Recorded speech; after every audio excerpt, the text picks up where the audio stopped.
5 years after Ingrid Bergman passed away, one of her secret lovers came forward. And his identity has truly shaken Hollywood to this day. Ingrid Bergman was seen as Hollywood's sweet and innocent girl, but the truth was entirely different. Her explosive affair with Roberto Rossellini caused an entire nation to turn its back on her, even after her death. Secrets from Bergman's past kept emerging and threatened to destroy her legacy. Why is that? Let's find out in today's video through these rare photos. Ingrid Bergman was born on August 29, 1915, in Stockholm. Her mother passed away when she was just 2 years old, leaving her father, Justus, to raise her on his own. He was a talented painter and photographer. From a very young age, Ingrid was already used to posing in front of the camera. At that time, Justus held big dreams for his daughter. He wanted her to become a star, imagined her as a future opera singer, and enrolled her in vocal lessons for 3 years. When her father sent her to an all-girls school, Bergman struggled to fit in. She wasn't well-liked and didn't stand out academically. Before long, loneliness crept in, and things only got worse. At the age of 12, her father died of stomach cancer. A year after her father's passing, Bergman turned her love for acting into motivation and landed a job as a film extra. She was amazed to discover that she could actually make money and enjoy herself at the same time. For her, it was a dream come true. 2 years later, she earned a scholarship to the Royal Dramatic Theatre School. But the thought of having to study for another 5 years felt suffocating. She made a decision that angered her teachers. All she could think about was the joy she experienced on set. So when she was finally offered a speaking role, she accepted it without hesitation, ignoring her teacher's advice. She was eager to begin a new life, and above all, her ambition ruled supreme at 21.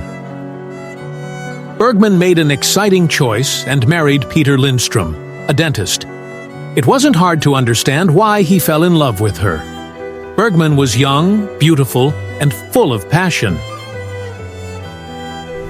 In 1938, Bergman welcomed her first child, Pia. But even with a stable film career in Sweden and a balanced family life, she still longed for something more. More than anything, she always kept her eyes on the horizon, craving the next big challenge. For her, that meant transitioning to American films.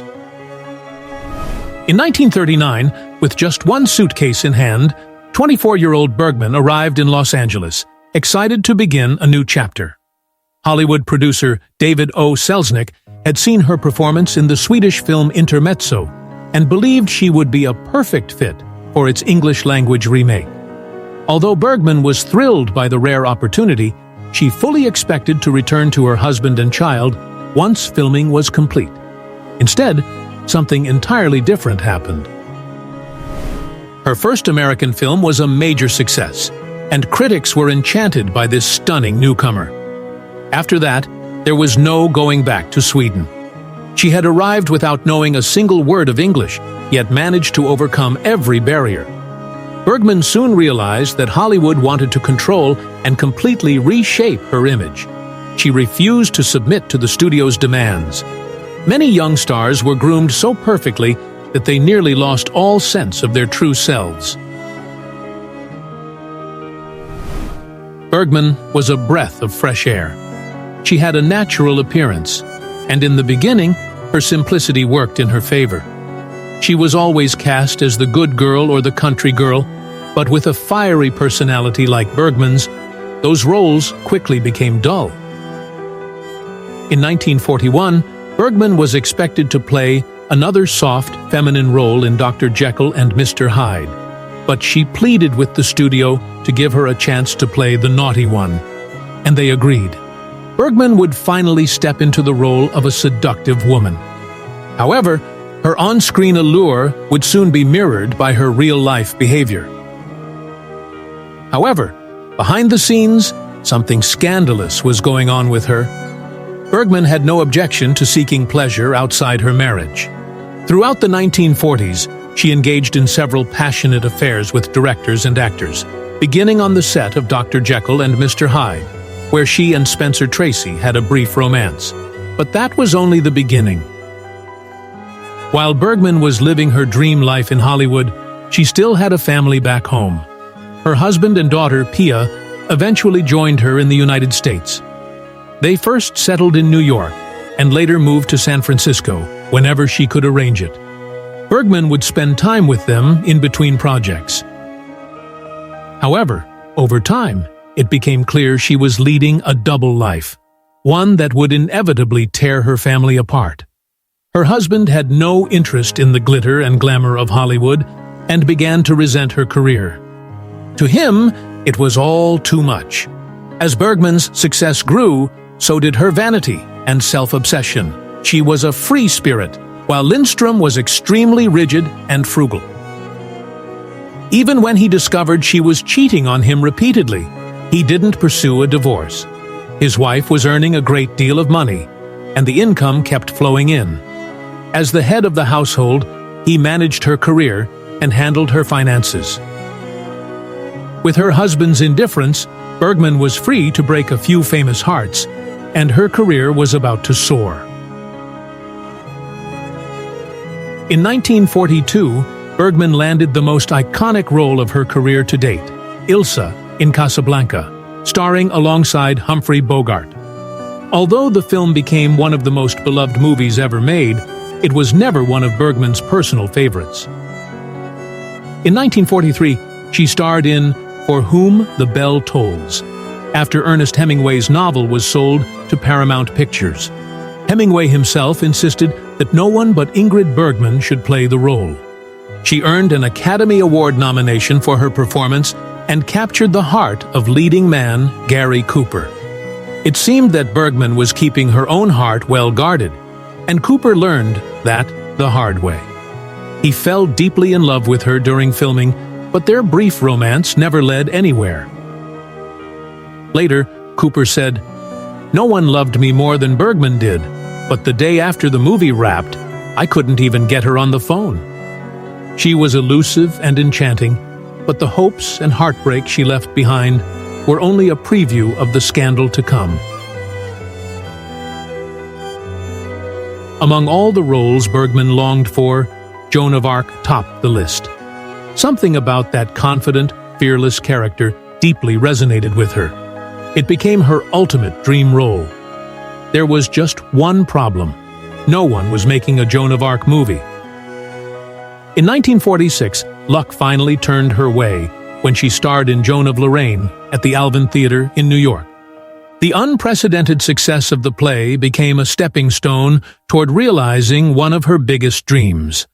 Her powerful performance on Broadway helped her land the lead in Joan of Arc in 1948.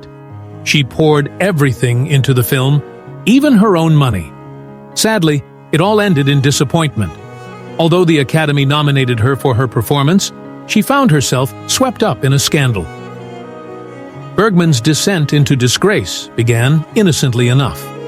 She had grown restless with her life in Hollywood and felt trapped in a dull marriage. She was searching for her next big adventure. That's when she discovered the work of Italian director Roberto Rossellini and fell in love with his film Rome, Open City. She saw true art in his work and became captivated by Rossellini. She wrote him a letter that would change her life. At the height of her career, Bergman reached out to Rossellini and ended the letter with a bold statement. She wanted to make a film with him once she came to Italy. Bergman would not return to Hollywood or to her family for many years. When she arrived in Italy in 1949, her life was changed forever. Roberto Rossellini's way of working was vastly different from that of Hollywood directors. With him, every rule was broken during their first film together, Stromboli. The lead actor wasn't even a trained professional. He was originally just a crew member. As for Bergman, Rossellini didn't care about which camera angle made her look the most beautiful. He simply chose whatever angle he wanted. Working in Italy was a challenge for Bergman, but that's exactly why she loved it so much. Rossellini was passionate and free-spirited, and before she knew it, Bergman had fallen for him. She was no stranger to love affairs, but her relationship with Roberto Rossellini was something entirely different. Still married to Lindström, Bergman had a child with the Italian director. When the press found out about the out-of-wedlock baby, they had a field day. Bergman and Rossellini quickly became a scandal in Hollywood. Bergman's blatant infidelity caused audiences to turn their backs on her. The public felt betrayed. Everyone had believed she was the epitome of a good girl, which made her actions all the more shocking. Even American politicians got involved. Senator Edwin C. Johnson declared that, by law, no foreigner guilty of moral misconduct should ever be allowed to set foot on American soil again. He went as far as calling her a powerful influence for evil, simply because she was a foreigner and, in his words, an immoral one. Her disgrace only added fuel to America's growing disdain for immigrants. Still, Bergman was ready to cut ties with Hollywood. It's safe to say that her daughter Pia suffered deeply from her mother's absence. An entire ocean separated them, and Pia could only read about her mother in the newspapers. When Bergman finally finalized her divorce from Lindström, she threw herself into building a new life, one that didn't include her firstborn. The abandonment was real. To make matters worse, it was clear that Bergman was in love with her new life. She devoted herself entirely to Rossellini and their growing family. First came a son named Renato, followed by twin daughters. In 1952, Isabella and Ingrid, now a mother of three, continued with her busy acting schedule until a desperate situation forced her to make a sacrifice. Her daughter Isabella was diagnosed with scoliosis and required serious surgery. The recovery process was long and grueling, so for the sake of her daughter, Bergman stepped away from acting for 2 years to care for her. Meanwhile, her initial passion for Rossellini's avant-garde film crew began to fade. Accustomed to the fame and recognition of Hollywood, she started feeling disheartened by the constant negative criticism. When Rossellini planned a European stage tour of the play Joan of Arc at the stake, Bergman felt ready to return to the spotlight, but her hopes were never realized. Like many of Rossellini's artistic ventures, the play didn't make money, and soon, deeper cracks began to form in their marriage. Rossellini was extremely possessive. Until 1956, he kept Bergman tightly under his control, insisting that only he could direct her. Eventually, however, he loosened his grip and allowed her to go to France, where she starred in a film, and Paris had a strange effect on Bergman. Her marriage to Rossellini truly fell apart after he betrayed her. He had cheated on her with screenwriter Sonali Dasgupta. After that, there was no saving their relationship. Rossellini didn't waste any time. Before the year was over, he had run off with his new girlfriend, right around the time Bergman's marriage was beginning to collapse. Bergman now had the opportunity to return to Hollywood for a second time. She had been away from the spotlight for a long while, but producer Buddy Adler envisioned her in the lead role of 20th Century Fox's Anastasia. It was the kind of role she had become famous for, kind, noble, and dignified. Once again, she made a triumphant comeback, and thanks to Anastasia, she even won her second Academy Award. It marked a brand new beginning for Bergman. In 1958, Bergman's agent introduced her to the next great love of her life, Lars Schmidt. Schmidt was immensely wealthy. His family prospered in the shipping industry, while he himself was a successful theater impresario. When he met Bergman, they clicked instantly, and by December of that year, they were married. Bergman's children eventually stayed with their father in Italy, while she flew to France to live with her new husband, separated from her children. She tried to maintain what would become her longest marriage, but after nearly 2 decades together, infidelity ultimately tore them apart. However, Bergman would soon face an even greater battle. In 1974, while filming a thriller, doctors discovered a tumor in her left breast. They urged her to begin treatment immediately, but the headstrong actress had other plans. Never one to pity herself, she carried on despite the cancer diagnosis. She underwent several surgeries and endured harsh rounds of chemotherapy. Still, the prognosis was grim. By 1981, cancer had ravaged her body. It had spread to her spine, causing her 12th vertebra to collapse. It had also reached her lungs, leaving only one still functioning. On August 29, 1982, her 67th birthday, Bergman passed away with her ex-husband Lars Schmidt by her side. But even in death, she sparked controversy. 5 years later, news of one of Bergman's secret affairs came to light during an interview. Gregory Peck made a shocking confession. He and Bergman had had an affair on the set of Spellbound in 1945. But Peck wasn't the only name revealed. In her autobiography, Bergman spoke of all her former husbands with absolute respect and remained close friends with both Rossellini and Schmidt until the day she died. Yet there was one man who remained bitter to the end, her first husband, Peter Lindström. Still holding a grudge over being abandoned, Lindström was determined to expose what he believed to be the real Ingrid Bergman, even if it meant tarnishing her legacy. In a biography chronicling her life, Lindström came forward with several brutal claims. He alleged that Bergman once told him, "I only care about two kinds of people, those who can entertain me and those who can advance my career." Lindström held nothing back and helped paint an unflattering portrait of the actress. To make matters worse, the biography included footage of Bergman drinking, smoking, and allegedly sleeping with numerous men. Her ex-husband had clearly taken a petty form of revenge, even though the actress was no longer alive to witness his wrath. He condemned her for abandoning her children and always putting her career before her family. But in the end, no words could erase the undeniable truth. Ingrid Bergman was a formidable actress, a talent without question, one of the greatest of all time. She's watching you now. If you enjoyed this video, give it a like and subscribe for more. Please step into the role of a seductive woman. However, her on-screen allure would soon be mirrored by her real-life behavior. However, behind the scenes, something scandalous was going on with her. Bergman had no objection to seeking pleasure outside her marriage. Throughout the 1940s, she engaged in several passionate affairs with directors and actors, beginning on the set of Dr. Jekyll and Mr. Hyde, where she and Spencer Tracy had a brief romance. But that was only the beginning. While Bergman was living her dream life in Hollywood, she still had a family back home. Her husband and daughter, Pia, eventually joined her in the United States. They first settled in New York and later moved to San Francisco whenever she could arrange it. Bergman would spend time with them in between projects.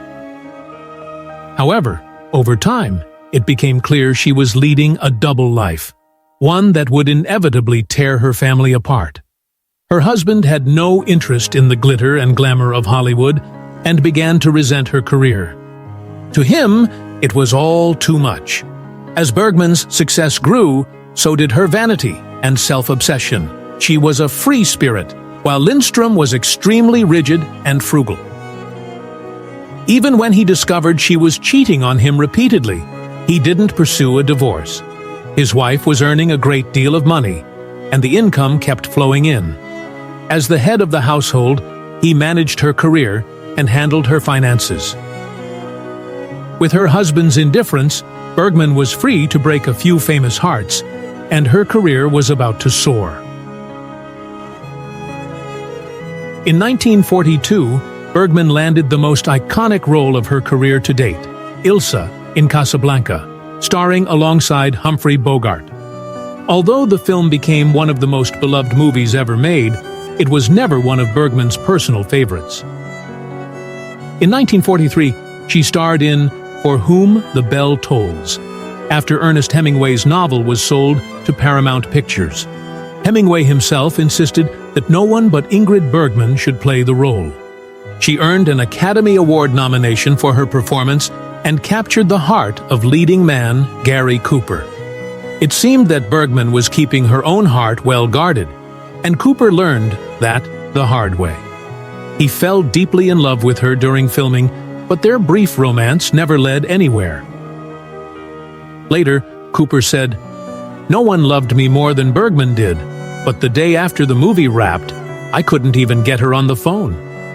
She was elusive and enchanting, but the hopes and heartbreak she left behind were only a preview of the scandal to come. Among all the roles Bergman longed for, Joan of Arc topped the list.